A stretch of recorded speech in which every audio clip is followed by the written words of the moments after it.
சொன்னால் புரியாது, பட்டவனுக்குத்தான் தெரியும். வணக்கம், இது உங்கள் ஆர்ஜே பானுஜன். இணைந்திருப்பது அதிகாலை திங்கட்கிழமை ஏப்ரல் 22, 2024.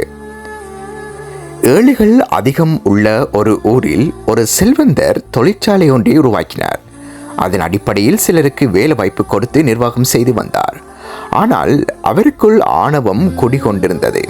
இவர்களுக்குள் அதிக சம்பளம் கொடுத்துவிடக்கூடாது, அவ்வாறு செய்துவிட்டால் யாரும் ஒழுங்காக வேலைக்கு வரமாட்டார்கள் என்று ஏழைகளை என்றும் ஏழ்மையில்தான் வைத்திருக்க வேண்டும் என்ற தவறான எண்ணம் கொண்டிருந்தார். அந்த வேளையில் அவருடைய நண்பர்கள் சிலர் அங்கு வந்தனர். அவர்களும் அவரை போல் தொழில் செய்யக்கூடியவர்கள்.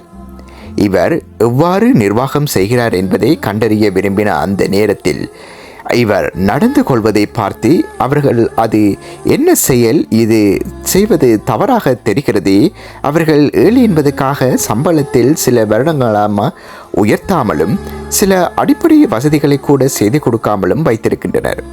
இதற்கு என்ன காரணம் என்று அனைத்தும் நினைத்து அவரிடம் கேட்டார்கள். அந்த முதலாளி கூறினார், ஏழைகளை ஏழைகளாகவே வைத்திருக்க வேண்டும். அற வயிறும் கால் வயிறுமாக அவர்கள் வாழ வேண்டும். அவ்வாறு வைத்திருக்கும் நிலையில்தான் அவர்கள் ஒழுங்காக வேலைக்கு வருவார்கள். அவர்கள் வசதி வாய்ப்புகள் உருவாகிவிட்டால் நம்மை போன்றவர்களால் பெரிய லெவலுக்கு போக முடியாது என்றார். இதை கேட்டு அதில் ஒருவர் கூறினார், இது தவறல்லவா, இவ்வாறு செய்வது பாவமாகுமே என்றார். அப்பொழுது அவர் சிரித்தார். நீ எல்லாம் வாழ்வில் முன்னேறுவது கடினம்தார் என்றார்.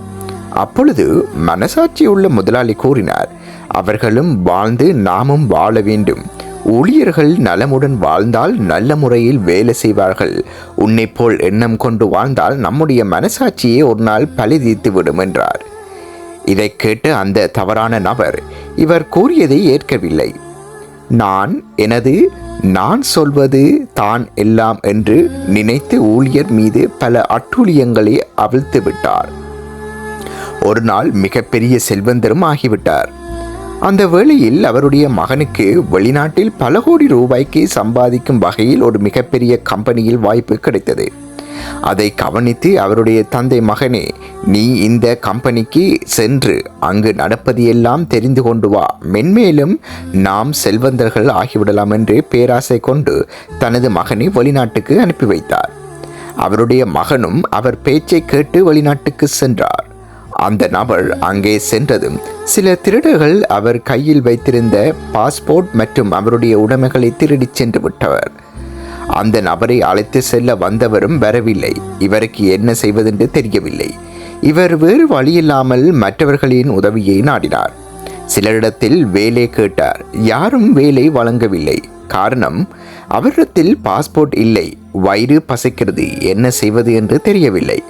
அப்பொழுது அந்த நபர் உணர்ந்தார், நம்முடைய தந்தைவிடம் வேலை செய்யும் எத்தனையோ ஏழைகள் பரிதாப நிலையில் உள்ளனர். அவர்களை விட பரிதாபமான நிலைக்கு இன்று நாம் வந்துவிட்டோம். இது ஏழைகளை மதிக்காமல் நம்முடைய தந்தை செய்த பாவவினை அன்றே. இதனை நினைத்து மிகவும் அவர் வருந்தினார். வேறு வழி இல்லை. சில காலம் தலைமறைவு வாழ்க்கை வாழ்ந்தார். பிச்சை எடுப்பதும் பிழைப்பு நடத்தினார். பின்னர் இவருடைய தந்தை பெரிய பணக்காரர் என்பதால் அந்த நாட்டு காவல்துறையினரின் உதவியை கேட்டு தனது மகனை தேடி கண்டுபிடித்து தருமாறு கூறினார். அதைத் தொடர்ந்து அவர்களும் தேடி கண்டுபிடித்து கொடுத்தார்கள். அந்த வேளையில் அவருடைய மகன் பிச்சை எடுத்து கொண்டிருந்தார் என்பது குறிப்பிடத்தக்கது. கர்மா என்பது ஒரு தவறு செய்தால் அதை தெரிந்து செய்தால் அவர் தேவன் என்றாலும் விடுவதில்லை. ஒவ்வொரு மனிதரும் ஏதை செய்கிறார், அதுவே அவருக்கு திரும்பி வருகிறது என்பதை புரிந்து கொண்டு நலமுடன் வாழக்கூடிய ஒவ்வொரு மனிதரும் ஏழை எளியோருக்கும் உதவிகள் செய்ய வேண்டும். இல்லையேல் அவர்களுக்கு துன்பம் தராமல் ஆவது இருக்க வேண்டும். ஆணவம் கொண்டால் அழிவு நிச்சயம். பிறர் மீது அன்பு கொண்டால் ஆற்றல் படைப்பது சத்தியம். அன்பே சிவம். இதனால்தான் வலியும் வேதனையும் சொன்னால் புரியாது, பட்டவனுக்குத்தான் தெரியும் என்ற ஒரு சில அலசல்கள் முடிவடைகின்றது. மீண்டும் அடுத்த ஒரு நிபந்தனமான ஒரு கவிதைகளுடனும் கதைகளுடனும் நியாயத்தம் அல்லது மனிதநேயத்துக்கு சமப்பட்ட ஒரு கவிதையுடன் சந்திப்போம். அதுவரை உங்கள் RJ Bhanujan, voice over by RJ Bhanujan. மீண்டும் சந்திப்போம். வணக்கம்.